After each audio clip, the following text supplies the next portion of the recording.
नमस्कार दोस्तों, कैसे हैं आप सब लोग। दोस्तों आज हम बात करेंगे जिस विषय पे, वो विषय है किराएदारी।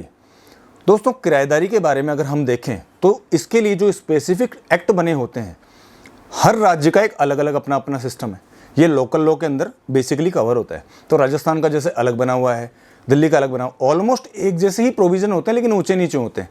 तो कुल मिलाकर के जिस तरह की स्थितियाँ भारत में है किराएदारी को लेकर के, जिस तरह का विवाद होते हैं, वो ऑलमोस्ट पूरे भारत में एक जैसे ही हैं। इसलिए मोदी गवर्नमेंट ने 2021 के अंदर एक किराएदारी के मॉडर्न टेनेंसी एक्ट 2021 को के प्रारूप को मंजूरी दे दी है। अब पूरे भारत में एक जैसा ही एक्ट लागू होने वाला है। उस एक्ट के क्या फ़ायदे हैं, क्या नुकसान है, थोड़ा सा हम लोग इस पर समीक्षा करेंगे या थोड़ा सा विस्तार के ऊपर विस्तार से बात करेंगे। तो दोस्तों मोदी सरकार द्वारा जो प्रारूप को मंजूरी दी गई है, उसके क्या फ़ायदे हैं और क्या नुकसान है, इस विषय पर हम लोग आज चर्चा करेंगे। तो चलिए शुरू करते हैं आज का ये वीडियो।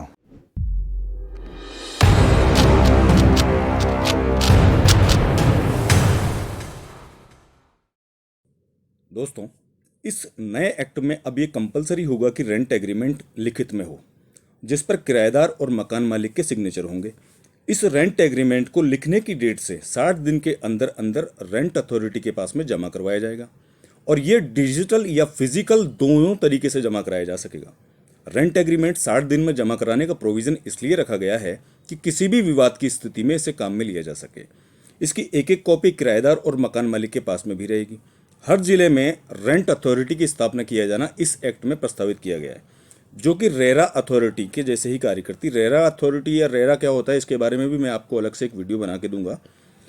किराएदारी के किसी भी विवाद का निपटारा अब 60 दिन के अंदर अंदर करना इस एक्ट में प्रस्तावित किया गया है। यदि रेंट एग्रीमेंट खत्म हो जाने के बाद मकान मालिक किराएशुदा परिसर को खाली करवाना चाहे तो किराएदार को खाली करना ही पड़ेगा, और यदि किराएदार परिसर को खाली नहीं करता तो उसे मकान मालिक को 2 महीने तक दुगना किराया उस परिसर का चुकाना पड़ेगा। और यदि 2 महीने के बाद में भी किराएदार परिसर को खाली नहीं करता तो मकान मालिक 2 महीने के बाद 4 गुना किराए तक किराएदार से वसूलने का अधिकारी होगा। इस प्रकार से अतिरिक्त आर्थिक बर्डन किराएदार पर आने से किराएदार परिसर को खाली करने में कभी आनाकानी नहीं करेगा। साथ ही यदि किराएदार रेंट एग्रीमेंट की किसी भी कंडीशन का अगर मान लीजिए वॉयलेशन करता है तो मकान मालिक को ये हक होगा कि वो रेंट एग्रीमेंट खत्म होने की अवधि से पहले पहले किराएदारी को समाप्त कर सके। इस एक्ट में यह भी कहा गया है कि यदि किराएदार को किराएशुदा परिसर को सबलेट करना है तो उसकी लिखित में परमिशन मकान मालिक से लेनी पड़ेगी। साथ ही किराएदार उस परिसर में अगर किसी भी प्रकार का कोई परिवर्तन या निर्माण करवाना चाहे तो उसके लिए भी उसको परमिशन लेनी पड़ेगी, अदरवाइज वो नहीं करवा सकता। यदि मकान मालिक किराएदार को कोई अतिरिक्त सुविधा को अगर मान लीजिए उपलब्ध करवाता है या मुहैया करवाता है या कोई रिपेयरिंग या कोई अन्य निर्माण करवा करके किराएदार को देता है तो मकान मालिक अपना किराया भी बढ़ा सकता है। मकान मालिक को यदि किराए पर देते समय परिसर की कोई भी सिक्योरिटी राशि लेनी है तो वो 2 महीने तक की राशि डिपॉजिट के रूप में ले सकता है, जिसे मकान खाली करने की अवधि के 1 महीने के अंदर उस राशि को किराएदार को लौटानी पड़ेगी। किसी भी प्रकार की रंग रोगन या पानी बिजली के उपकरणों की रिपेयरिंग की जिम्मेदारी मकान मालिक की होगी। यदि मकान मालिक को किराए पर दी संपत्ति की कोई रिपेयरिंग या मरम्मत करवानी है तो उसे सबसे पहले किराएदार को 24 घंटे पहले इस बारे में लिखित सूचना देनी पड़ेगी, ताकि किराएदार उसकी तैयारी कर सके। मकान मालिक ऐसे परिसर में सूर्योदय के बाद व सूर्यास्त से पहले प्रवेश कर सकता है।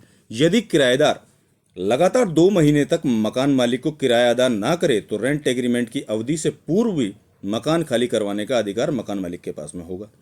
रेंट एग्रीमेंट में लिखित में यह तय करना होगा कि कितने दिन के नोटिस पर घर खाली करना होगा। किराएदार को घर खाली करने से पहले 1 महीने का नोटिस जो है मकान मालिक को देना पड़ेगा। यदि किराएदार और मकान मालिक में कोई विवाद हो तो ऐसे मामले को रेंट ट्रिब्यूनल, यानी रेंट की एक कोर्ट होती है जिसको रेंट ट्रिब्यूनल बोला जाता है, जो नहीं जानते उनको मैं बता रहा हूँ, तो रेंट ट्रिब्यूनल द्वारा सुने जाएंगे और 60 दिन में डिसाइड करने पड़ेंगे। यदि कोई भी पक्ष आदेश की अपील करना चाहे तो वो अपीलेट कोर्ट के अंदर भी जा सकता है। अब मकान मालिक मर्जी से अपनी किराया नहीं बढ़ा सकते। किराया बढ़ाने से 3 महीने पहले लिखित में नोटिस किराएदार को देना पड़ेगा।